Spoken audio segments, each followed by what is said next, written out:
अस्सलामुअलैकुम to all economic lovers. आज urban economics का जो हमने कोर्स स्टार्ट किया था आर्थर ओ सलीवान की बुक, उसका लेक्चर नंबर 4 स्टार्ट करते हैं, जिसमें हम basic concepts of urban economics जो के यूज़ होंगे लेटर ऑन चैप्टर्स के अंदर, उनको हम डिस्कस कर रहे थे। इससे पहले हम दो कॉन्सेप्ट्स जो हैं वो मार्जिनल यूटिलिटी का और उसके अलावा अपॉर्चुनिटी कॉस्ट का जो कॉन्सेप्ट है वो हम डिस्कस कर चुके हैं। आज हम जो कॉन्सेप्ट डिस्कस करेंगे अकॉर्डिंग टू द बुक वो है नैश इक्विलिब्रियम। ओके, स्टार्ट करते हैं आज का lecture. Nash equilibrium, basically equilibrium जब भी हम बात करते हैं तो इक्विलिब्रियम का मतलब ये होता है कि ऐसी पोजीशन जो कि जहाँ पे आपकी को या जो कंज्यूमर है उसको ऑप्टिमल लेवल ऑफ यूटिलिटी या फिर ऑप्टिमल लेवल ऑफ सेटिस्फेक्शन मिल रही हो। ठीक है, इसी तरह अगर प्रोड्यूसर के लिए बात करते हैं तो इक्विलिब्रियम ऐसी पोजीशन होती है जहाँ पे उसको ऑप्टिमल लेवल ऑफ प्रॉफिट या फिर ऑप्टिमल लेवल ऑफ कॉस्ट जो है वो उसको पड़ रही हो। कॉस्ट मिनिमाइज कर रहे होते हैं प्रोड्यूसर्स और प्रॉफिट को मैक्सिमाइज कर रहे होते हैं। ठीक है, अच्छा, अब इक्विलिब्रियम अगर हम देखें तो हम इसको इस तरह से डिफाइन कर सकते हैं कि no pressure to change things. यहाँ पे कोई प्रेशर नहीं होता कि आप चीज़ों को चेंज ज़रूर करें। ठीक है, आप इक्विलिब्रियम लेवल के ऊपर रहते हुए अपनी यूटिलिटीज़ को मैक्सिमाइज कर सकते हैं। अब ये जो नैश इक्विलिब्रियम का कॉन्सेप्ट है, ये जो एक इकोनॉमिस्ट हैं जॉन नैश, ठीक है, जो कि नोबेल प्राइज विनर हैं 1994 के, उन्होंने इस कॉन्सेप्ट को बेसिकली पेश किया था। ठीक है, और ये गेम थ्योरी का कॉन्सेप्ट है जिसके अंदर दो या दो से ज़्यादा कोऑपरेटिव जो इंडिविजुअल्स हैं, ठीक है, वो आपस में डिसीजन मेकिंग का काम कर रहे होते हैं। ठीक है, Nash equilibrium if no single decision maker has an incentive to change its behavior। ठीक है, Nash equilibrium तब ऐसा equilibrium होता है जब दो कोई इंडिविजुअल, फॉर एग्जांपल हम दो इंडिविजुअल की बात करते हैं, हम कहते हैं कि दो इंडिविजुअल हैं किसी भी गेम के अंदर, ठीक है, और उनके पास इंसेंटिव है कि वो अपना अपना डिसीजन जो है वो ले सकते हैं। ठीक है, अब जो दोनों प्लेयर्स हैं, ठीक है, वो उनके पास जो उन्होंने अपना डिसीजन लिया वो डिसीजन मेकर प्लेयर्स हैं, पहली बात तो ये, और दूसरा ये कि उनके पास इंसेंटिव होता है टू अपने बिहेवियर को चेंज करने का। ठीक है, given the choice made by the other participant. अब एक जो पार्टिसिपेंट चॉइस कर लेगा पहले, ठीक है, तो दूसरा पार्टिसिपेंट उसको देखते हुए अपनी डिसीजन को सेट करेगा, इस तरीके से सेट करेगा कि वो वर्स ऑफ ना हो सके। ठीक है, उसको कोई जो है इसमें नुकसान ना फेस करना पड़े। ठीक है, इसमें बेसिकली जो नैश इक्विलिब्रियम का पॉइंट होता है उसको हम कहते हैं नो रिग्रेट पॉइंट। ठीक है, यहाँ पे कोई भी जो इंडिविजुअल है, दो अगर प्लेयर्स हैं तो दोनों में से कोई भी इंडिविजुअल जो है उसको रिग्रेट फेस नहीं करना पड़ता अपने डिसीजन से। Nash equilibrium in model of supply and demand. अगर सप्लाई एंड डिमांड के मॉडल देखें और उसमें हम नैश इक्विलिब्रियम को डिफाइन करें तो हम कह सकते हैं कि बोथ कंज्यूमर्स और प्रोड्यूसर्स जो हैं वो यहाँ पे प्राइस टेकर्स होते हैं। ठीक है, यानी मार्केट फोर्सेस जो हैं वो प्राइसेस को सेट करती हैं और जो कंज्यूमर्स और प्रोड्यूसर्स हैं वो दोनों प्राइस टेकर्स होते हैं। No single participants can move the market price in a favourable direction. अब जो प्रोड्यूसर है, ऑब्वियसली प्रोड्यूसर क्या चाहेगा कि प्राइसेस जो है वो इंक्रीज हो जाए ताकि उसको प्रॉफिट ज्यादा हो। इसी तरह कंज्यूमर जो है वो चाहता है कि प्राइसेस कम हो जाएं ताकि उसको फायदा हो। ठीक है, लेकिन जब दोनों प्रोड्यूसर या कंज्यूमर जो है वो प्राइस टेकर होते हैं मार्केट के अंदर, तो कोई भी सिंगल पार्टिसिपेंट जो है वो मार्केट की प्राइसेस को अपनी मर्जी से मूव नहीं कर सकता, अपने लिए फेवरेबल डायरेक्शन के अंदर मूव नहीं कर सकता। Firms can not increase the price by producing less. ठीक है, अब फर्म जो है वो ऐसा नहीं होता कि फर्म जो है वो अपनी सप्लाई को कम कर दे या प्रोडक्शन को कम कर दे, ठीक है, और उससे उसकी प्राइसेस को जो है वो कम हो जाए या उसको जो कॉस्ट पड़ रही है वो कम हो जाए। ठीक है, इस तरह consumer can not decrease the price by consuming less. ठीक है, इसी तरह जो कंज्यूमर है वो भी प्राइसेस जो है प्राइसेस को डिक्रीज नहीं कर सकता अपनी कंजप्शन को कम करते हुए।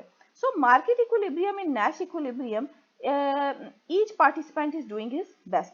तो ऐसा इक्विलिब्रियम मार्केट के अंदर हम डिमांड और सप्लाई की सिचुएशन में जब डिस्कस कर रहे हैं तो ऐसा इक्विलिब्रियम जहां पे जो ईच पार्टिसिपेंट है यानी कंज्यूमर और प्रोड्यूसर बोथ अपना बेस्ट दे रहे हों। ठीक है, कंज्यूमर को उसकी कॉस्ट भी कवर हो रही है और थोड़ा बहुत प्रॉफिट जो है उसको ऑप्टिमल प्रॉफिट एक मिल रहा हो। इसी तरह कंज्यूमर जो है वो अपनी जो प्राइसेस हैं उतनी पे कर रहा हो कि जितना वो पे कर सकता हो या विलिंग टू पे हो, और उसको उससे जो कंजप्शन है यूटिलिटी भी उससे कंज्यूम हो रही हो। उस पॉइंट को हम नैश इक्विलिब्रियम कहते हैं model of demand and supply के केस में। अब नैश इक्विलिब्रियम देखते हैं इन लोकेशन, क्योंकि हम अर्बन इकोनॉमिक्स पढ़ रहे हैं तो लोकेशन की केस में नैश इक्विलिब्रियम किस तरीके से होता है। ठीक है, अब देखते हैं कि अगर फॉर एग्जांपल दो कंपीटिंग फर्म्स हैं, ठीक है, वो दोनों होमोजेनियस गुड्स जो हैं वो सेल कर रही हैं। फॉर एग्जांपल एक जो बुक में एग्जांपल ली गई है हम उसी को लेके चलते हैं कि अगर एक सोसाइटी है उसमें 11 ब्लॉक्स हैं फॉर एग्जांपल, ठीक है, और उन 11 ब्लॉक्स को हम मार्क कर देते हैं A B C D या फिर 1 2 3 4, ठीक है। अच्छा, अब दो आइसक्रीम वेंडर्स हैं, ठीक है, जो कि same type of ice cream, vanilla ice cream जो है वो सेल कर रहे हैं, ठीक। अच्छा, अब जो कंज्यूमर्स हैं उनको हमने डिवाइड किया, ठीक है, क्योंकि दोनों जो वेंडर्स हैं वो ये आपस में डिसाइड करेंगे कि हाफ हाफ हम जो है वो सोसाइटी को कवर कर लेते हैं ताकि दोनों को प्रॉफिट मिले। अब each consumer prefer closer vendor, obviously बात है, हर जो कंज्यूमर होता है वो ये चाहता है कि उसको नियरेस्ट प्लेस से उसकी जो मर्जी की कमोडिटी है वो मिल जाए, ठीक है। तो हर बंदा ये चाहेगा कि उसकी जो नियर बाय वेंडर खड़ा है वो उससे आइसक्रीम बाय कर ले। अब अगर इस सिचुएशन के अकॉर्डिंगली देखें तो 1 से 5 तक जो ब्लॉक है वो वेंडर ए कंज्यूम करेगा, ठीक है, और जो 7 to 11 ब्लॉक्स हैं वो वेंडर बी कंज्यूम करेगा। और कंज्यूमर जो ब्लॉक 6 में है, ठीक है, वो इनडिफरेंट होंगे क्योंकि उनके नजदीक वेंडर ए भी होगा और वेंडर बी भी उनसे नजदीक होगा, क्योंकि अगर वेंडर ए जो है फॉर एग्जांपल ब्लॉक 3 के आगे खड़ा है और वेंडर जो बी है वो ब्लॉक 9 के आगे खड़ा हुआ है, तो क्या होगा कि जो ब्लॉक 6 है उसके जो कंज्यूमर होंगे उनको सेम डिस्टेंस पड़ेगा टुवर्ड्स वेंडर ए और टुवर्ड्स वेंडर बी, तो वो इनडिफरेंट होंगे, कभी वो वेंडर ए के पास चले जाएंगे और कभी वो वेंडर बी के पास चले जाएंगे। लेकिन ये एक नैश इक्विलिब्रियम की कंडीशन नहीं है, ठीक है, क्योंकि हर जो वेंडर है उसके पास इंसेंटिव है कि अपने वो डिसीजन से डेविएट कर जाए, ठीक है। वो हो सकता है कि जो वेंडर ए है वो ब्लॉक 5 के पास आके खड़ा हो जाए। अब अगर जो वेंडर ए है वो ब्लॉक 5 के पास आके खड़ा होगा तो जो ब्लॉक 7 है उसके लिए वो भी इनडिफरेंट हो जाएगा कि क्या वो ब्लॉक 9 की तरफ जाए टूवर्ड्स वेंडर बी, या फिर वो वेंडर ए जो ब्लॉक 5 के आगे खड़ा हुआ है उसकी तरफ आ जाए, ठीक है। और 6 वाले जो है वो भी सारे जो है वो अट्रैक्ट होंगे टूवर्ड्स वेंडर ए। सो जो इस कंडीशन में अगर हम देखें कि 50-50 की जहां पे हमने कंडीशन रखी है तो नैश इक्विलिब्रियम का कंडीशन ये इस वजह से नहीं है क्योंकि हर जो वेंडर है, दोनों वेंडर हैं, उनके पास डेविएट करने की इंसेंटिव यहाँ पे मौजूद है। और एक का इंसेंटिव, एक का जो डिसीजन मेकिंग अगर वो चेंज करेगा, अपनी पोजीशन चेंज करता है, उससे दूसरा जो है वो वर्स ऑफ हो जाएगा। अगर लेफ्टी वेंडर जो है वो मूव कर जाए median location, he has incentive to 7 customers and righty has 4 only 4 consumers, ठीक है। तो हमने भी यही बात की कि अगर वो मीडियन पोजीशन पे चला जाता है अपनी, तो क्या होगा कि उसके पास 7 वेंडर्स आ जाएंगे, 7 ब्लॉक्स आ जाएंगे, और जो राइट वाला वेंडर है उसके पास सिर्फ 4 ब्लॉक्स रह जाएंगे। इसी तरह अगर राइटी जो है वो मीडियन पोजीशन पे आ जाता है तो इसी तरह उसको ज्यादा ब्लॉक्स की कवरेज मिल जाएगी, और जो लेफ्टी है वो वर्स ऑफ कंडीशन में आएगा।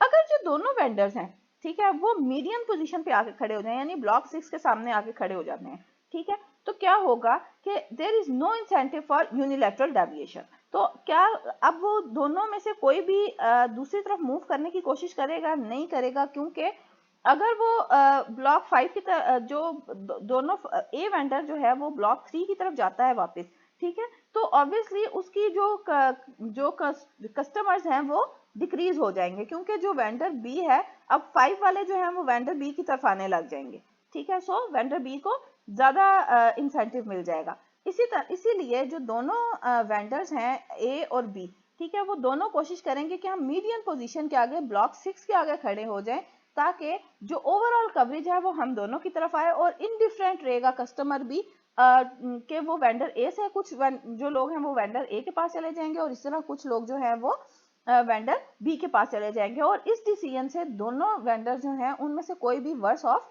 नहीं हो रहा। Any vendor move away from median would move away from majority of customers, ठीक है। जो मीडियन से मूव करेगा वो उसके मेजॉरिटी कस्टमर्स दूसरे की तरफ शिफ्ट हो जाएंगे, तो ऑब्वियसली कोई भी मीडियन पोजीशन से शिफ्ट होना नहीं चाहेगा। नैश इक्विलिब्रियम में क्या होता है कि both located in median location and each gate half customers, ठीक है, दोनों जो है वो मीडियन लोकेशन पे रहेंगे और हर एक को हाफ कस्टमर्स जो है वो मिल जाएंगे। अगर आपको कंटेंट अच्छा लगा हो तो वीडियो को लाइक करें, शेयर करें दूसरों के साथ और चैनल को सब्सक्राइब करें। और अगर आपकी टॉपिक से रिलेटेड कोई क्यूरीज हैं, कोई क्वेश्चंस हैं तो प्लीज़ कमेंट सेक्शन में ज़रूर लिखें, ताकि इससे रिलेटेड और भी जो कॉन्सेप्ट्स हैं उनको हम क्लियर कर सकें, या जो क्वेश्चंस हैं आपके उनको हम क्लियर कर सकें। क्योंकि अर्बन इकोनॉमिक्स का जो टॉपिक है वो एक न्यू सब्जेक्ट है, इमर्जिंग सब्जेक्ट है, तो इसको अंडरस्टैंड करना थोड़ा सा डिफ़िकल्ट है अभी, क्योंकि हम इनिशियल स्टेजेस के ऊपर बैचलर्स में या फिर जो हमारी इंटरमीडिएट के कोर्सेज हैं उनके अंदर हम अर्बन इकोनॉमिक्स से रिलेटेड डिफरेंट कॉन्सेप्ट्स को नहीं पढ़ते। ठीक है, सो ये न्यू सब्जेक्ट है एक, तो इसको अंडरस्टैंड करने में थोड़ा सा जो है वो डिफ़िकल्टी पेश आ सकती है स्टूडेंट्स को। तो आप अगर किसी भी तरीके की आपको कोई डिफ़िकल्टी आती है किसी भी टॉपिक को समझने में, तो प्लीज़ कमेंट सेक्शन में लिखें, ताकि हम उन चीज़ों को साथ साथ कवर करते जाएं। Happy learning.